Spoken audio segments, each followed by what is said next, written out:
je vais vous parler des freins qui, selon moi, les 3 freins principaux qui vous empêchent finalement, qui vous maintiennent dans ces schémas répétitifs bloquants, qui vous limitent, qui limitent votre niveau d'abondance, qui entravent votre évolution, et ceci afin d'activer justement votre potentiel, votre pouvoir de manifestation. Alors, qu'est-ce que j'entends par pouvoir de manifestation? Donc, c'est vraiment de sortir du mode victime, de sortir du blâme, de sortir du sentiment d'impuissance, de la frustration et de vraiment assumer sa responsabilité, la responsabilité de ses actes, de se connecter à son pouvoir, co-créateur, d'accord, divin, qu'on a tous en nous, afin de manifester ses besoins et ses désirs à la fois dans la joie, dans l'aisance et dans l'abondance. Voilà ce que j'entends par pouvoir de manifestation. Donc j'ai recensé 3 freins, on va dire principaux, qui limitent votre potentiel de manifestation. Le premier frein, donc pour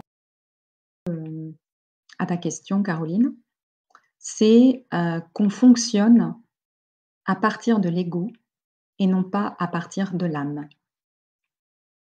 Voilà, donc l'ego pour moi, comment je l'entends, comment je le perçois, c'est que c'est vraiment un mental, un corps et une personnalité.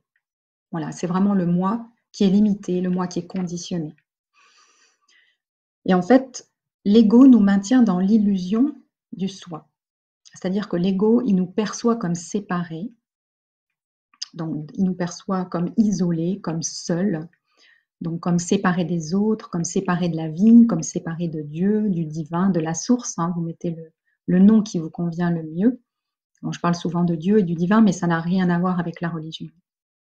Voilà.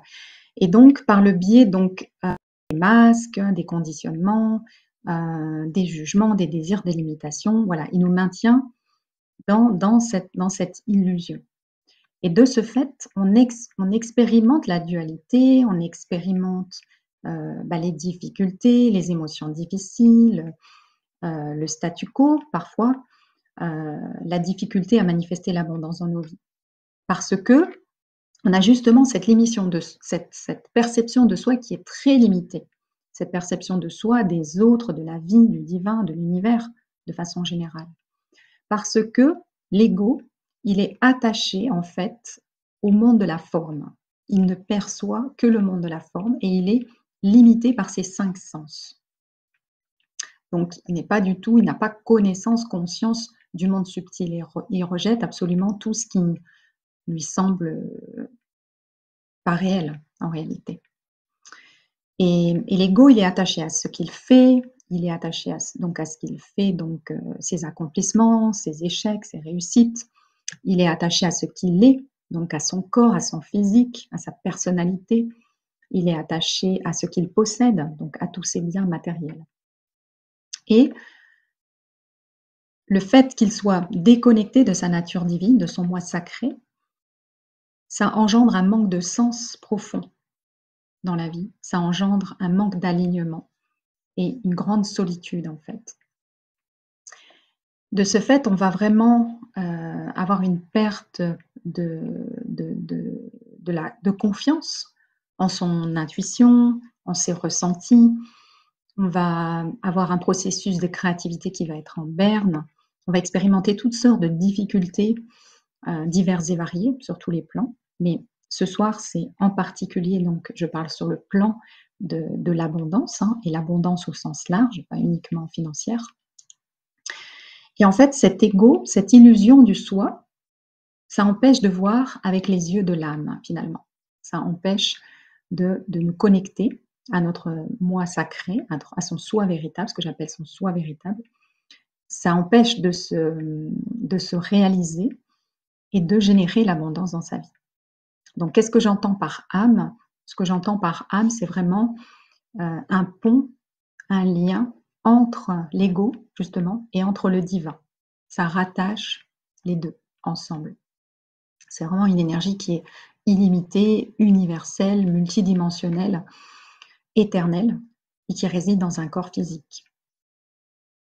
Voilà, donc le fait d'avoir cette identification à l'ego et de lui céder toute la place, j'ai envie de dire, au lieu de voir avec les yeux de l'âme, ça entrave le fait de pouvoir activer son pouvoir de manifestation.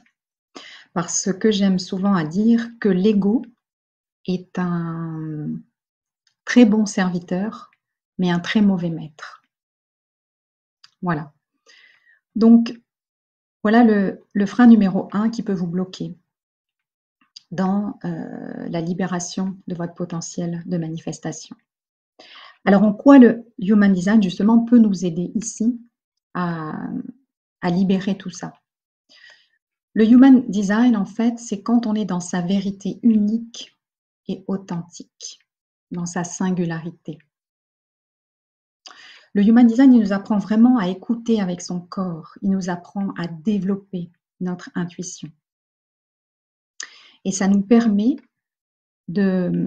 finalement de nous libérer de cette prison finalement dans laquelle l'ego nous maintient enfermés, de se libérer donc des regrets, des remords, de la culpabilité qui nous asservissent en fait. Et cela permet également de sortir du mental, de sortir donc des questionnements, des doutes, du stress, des émotions négatives, difficiles, désagréables, et de remettre progressivement le mental à sa juste place, c'est-à-dire celui qui sert et non pas celui qui dirige.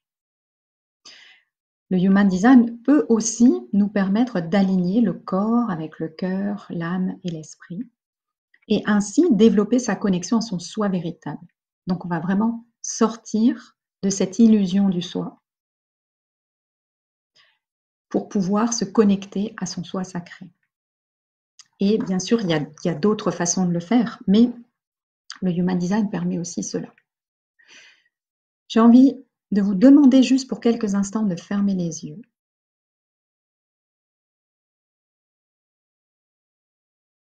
De vous centrer au niveau du cœur et d'imaginer la version de vous qui est complètement détachée de l'emprise du mental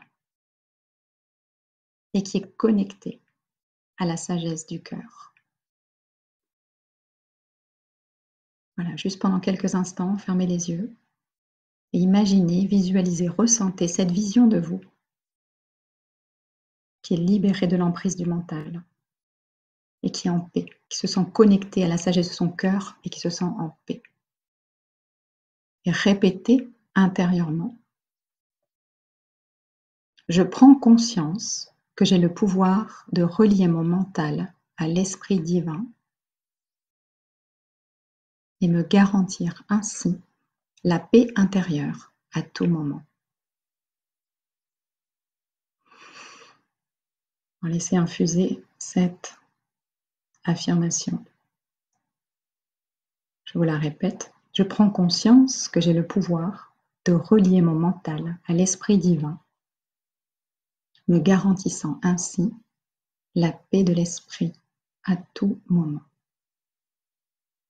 Et sentez un peu comment cela résonne en vous.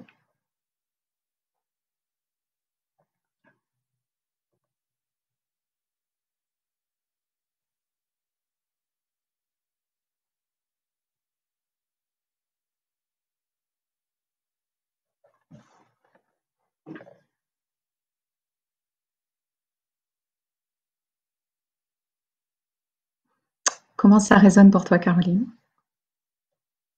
Je sens beaucoup d'amplitude dans mon corps, comme voilà, le mental il est pas là, voilà, et il y a de l'espace. Comme quand je pars en rando, c'est pareil, ou quand tu fais du yoga, tout ça, voilà. Et c'est reposant. Oui, c'est tellement reposant, oui.